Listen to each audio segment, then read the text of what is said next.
ओम शांति। आज 5 नवंबर 2022 की मुरली है, साकार मुरली है।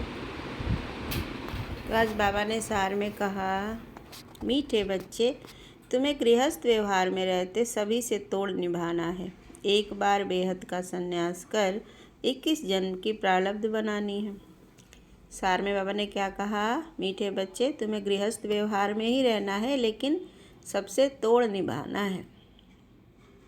एक बार बेहद का संन्यास कर 21 जन्म की प्रारब्ध बनानी है। आज का प्रश्न है, चलते फिरते कौन सी एक बात याद रहे तो भी तुम रूहानी यात्रा पर हो। बाबा ने प्रश्न में पूछा कि चलते फिरते भी ऐसी कौन सी बात याद रहे तो तुम रूहानी यात्रा पर कहे जाओगे। उत्तर है, चलते फिरते याद रहे कि हम एक्टर हैं, हमको अब वापस घर जाना है। बाप यही याद दिलाते हैं, बच्चे मैं तुम्हें वापस ले जाने आया हूँ। इस स्मृति में रहना ही मन मनाभ और मध्याजी भव है। यही रूहानी यात्रा है जो तुम्हें बाप सिखलाते हैं। आज का प्रश्न है, सद्गति के लक्षण कौन से हैं। सर्वगुण संपन्न, 16 कला संपूर्ण, यह जो महिमा है यही सद्गति के लक्षण हैं जो तुम्हें बाप द्वारा प्राप्त होते हैं। तो अगर हमें पता करना है कि हम कितने नज़दीक हैं 16 कला सद्गति, मतलब हमारी आत्मा कर्मातीत अवस्था उससे कितनी दूर है या कितनी पास है, तो हमें कैसे समझ में आएगा कि हम 16 कला संपूर्ण अपने आप को महसूस करते हैं। सारी कलाएं, सारे गुण हमारे में जागृत हो गए हैं या नहीं। पता तो चलता है ना खुद को कि ज्ञान योग से इतने सालों में, जितने साल से भी आए हैं, तो हमारे अंदर क्या क्या गुण जागृत हुए हैं, पहले से बेहतर कौन कौन सी कलाएं, क्या हम परफेक्ट तरीके से कर पाते हैं, क्या क्या चीज़ें। तो इससे हमें पता चलेगा कि हम कितने नज़दीक हैं 16 कला संपूर्ण बनने के। आज का गीत है, धीरज धर मनुआ धीरज धर। ओम शांति। बच्चे नंबरवार पुरुषार्थ अनुसार जानते हैं कि अब पुराना नाटक पूरा होता है। दुख के दिन बाकी कुछ घड़ियां हैं और फिर सदा सुख ही सुख होगा। जब सुख का पता पड़ता है तब समझा जाता है यह दुख धाम है। दोनों में बहुत अंतर है। अभी सुख के लिए तुम पुरुषार्थ कर रहे हो अथवा श्रीमत पर चल रहे हो। कोई को भी ये समझाना बहुत सहज है, अभी बाबा के पास जाना है, बाबा लेने आया है। गृहस्थ व्यवहार में रहते कमल फूल समान पवित्र रहना है, तोड़ जरूर निभाना है। अगर तोड़ न निभाया तो जैसे सन्यासियों मिसल हो गए। तोड़ निभाने का मतलब, हमने जो वानप्रस्थ, हमारा जीवन वानप्रस्थ क्या बोला जाता है कि हमें मन बुद्धि से सब कुछ छोड़ना है, न कि ऐसे छोड़ देना है जैसे निवृत्ति मार्ग में साधु सन्यासी घर बार छोड़ के, परिवार छोड़ के कहीं चले जाते हैं जंगल में, तो वैसे नहीं, अपने सारे जिम्मेदारियां, सारा फर्ज, सब कुछ निभाना है, सब कुछ करना है।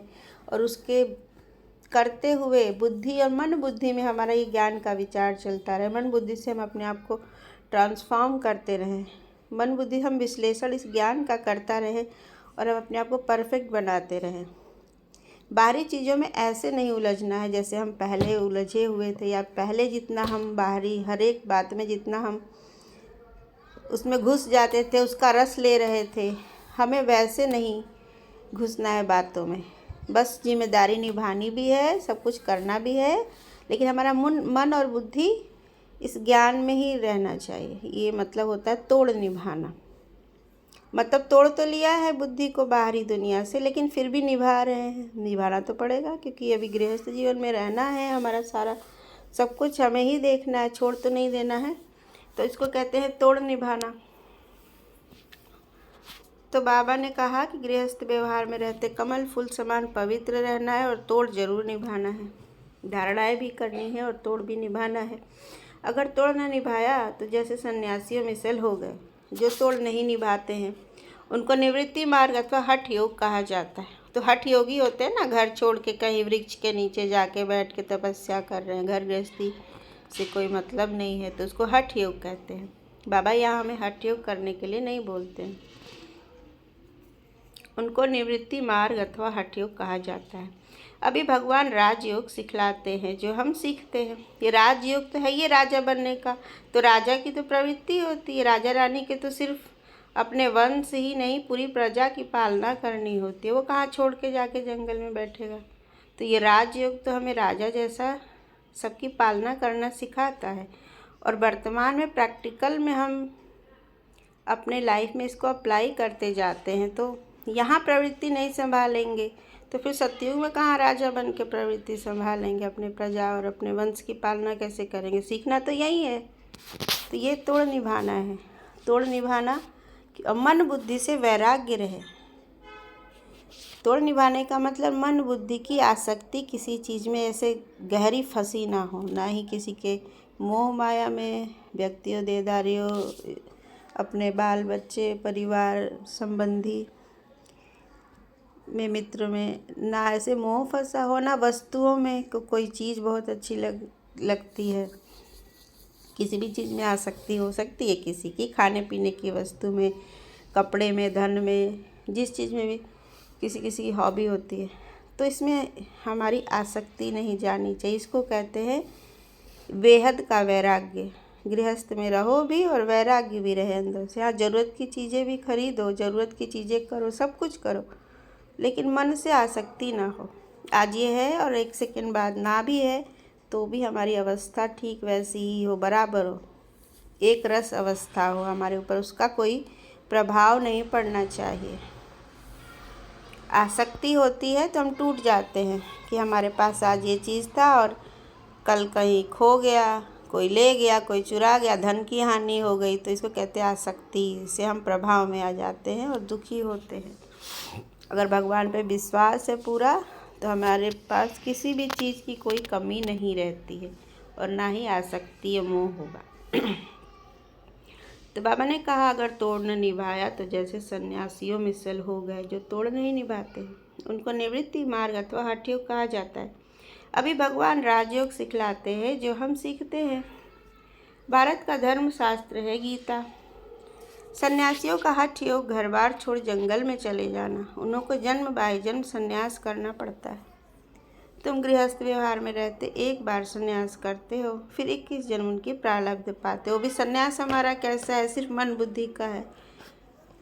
शरीर से तो हमें कोई संन्यास नहीं है। हमारे पास सब कुछ है, घर है, व्यवस्था है, सुख साधन सुविधाएं हैं।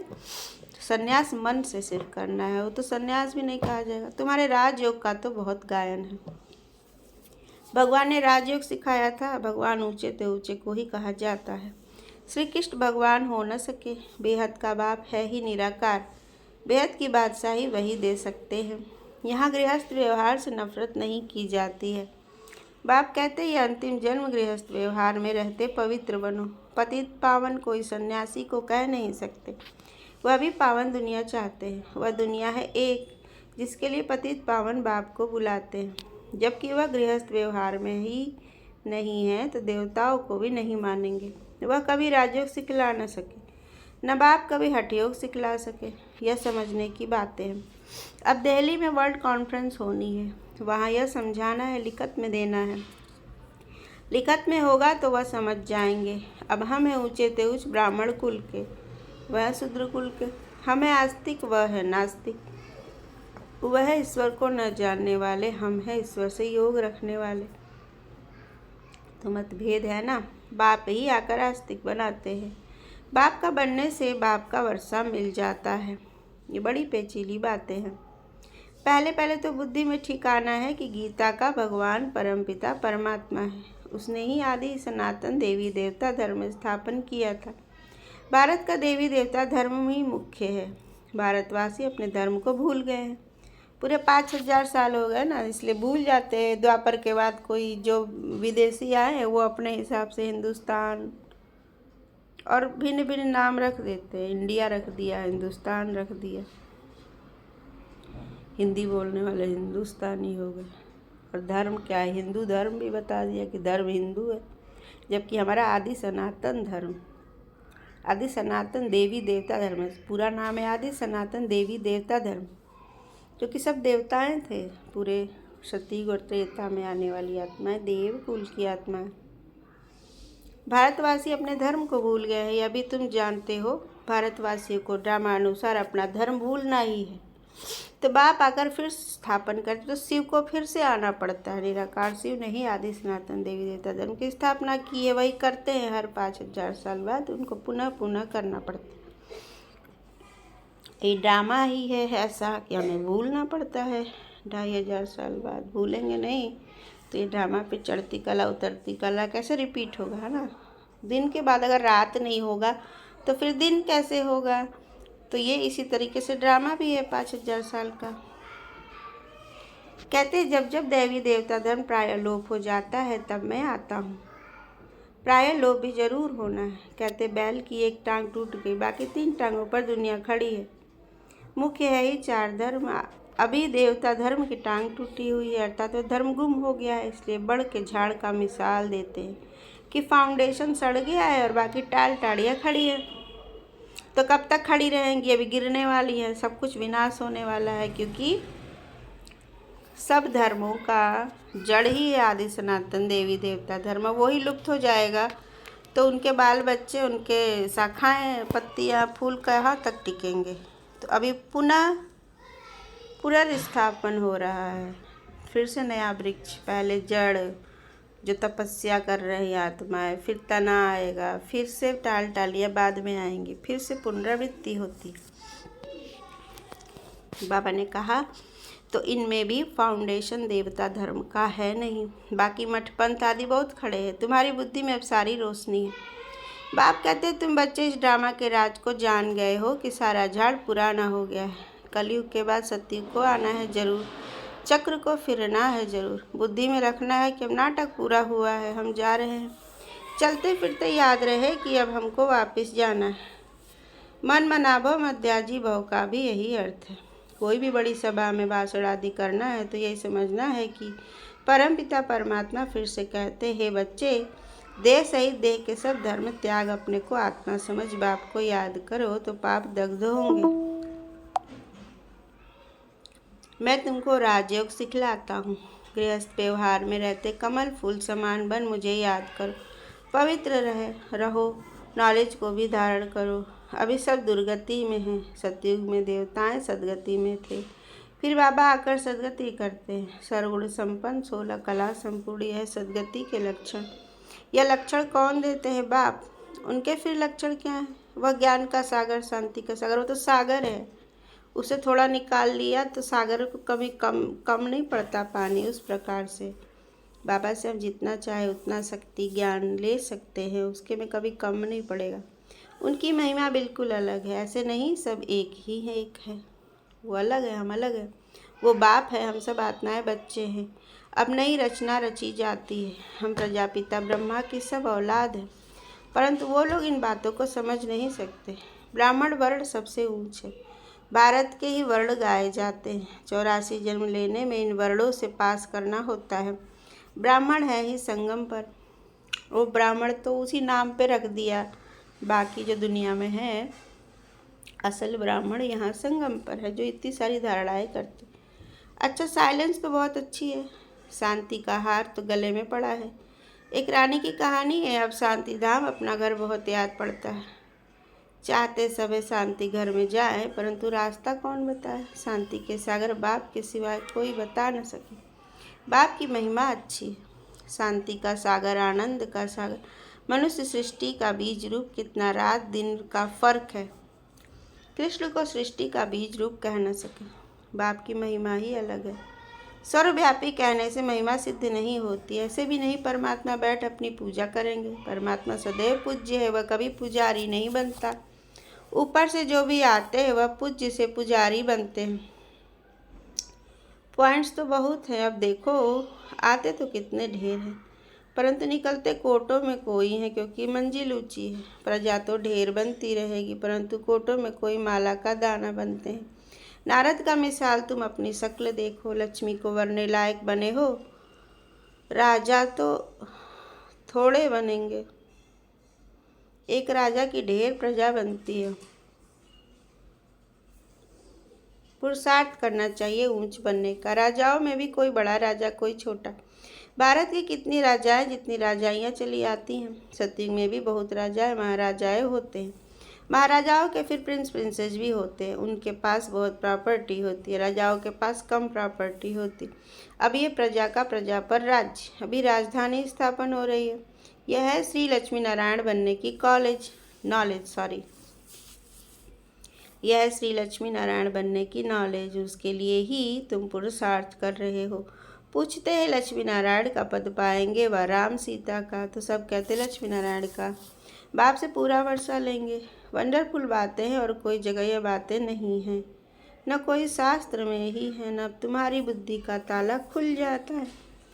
बाप समझाते हैं चलते फिरते अपने को एक्टर समझो। अब हमको वापस जाना है, यह सदैव याद रहे। इसको ही मन मना भव मध्याजी भव कहा जाता है।